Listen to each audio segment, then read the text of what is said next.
అడవి తల్లి బాట పనుల నిర్వహణలో అలసత్వం వద్దని పంచాయతీరాజ్ శాఖ మంత్రి ఉప ముఖ్యమంత్రి పవన్ కళ్యాణ్ అధికారులను ఉద్దేశించి అన్నారు.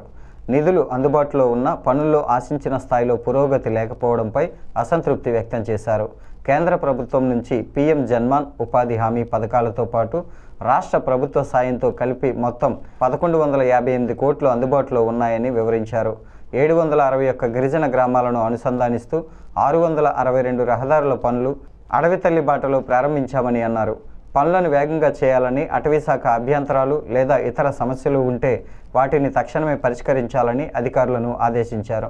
మంగళగిరిలోని క్యాంప్ కార్యాలయంలో పల్లె పండుగ 2.0, అడవి తల్లి బాట పనుల పురోగతి, జలజీవన్ మిషన్, స్వామిత పథకాలపై శుక్రవారం పంచాయతీరాజ్, గ్రామీణాభివృద్ధి శాఖ, గ్రామీణ తాగునీటి ఇంజనీరింగ్ విభాగం అధికారులతో ఉప ముఖ్యమంత్రి సమీక్షించారు. అడవి తల్లి బాట పనులను పరిశీలనకు అధికారులు ఎప్పటికప్పుడు క్షేత్రస్థాయికి వెళ్లాలని అన్నారు.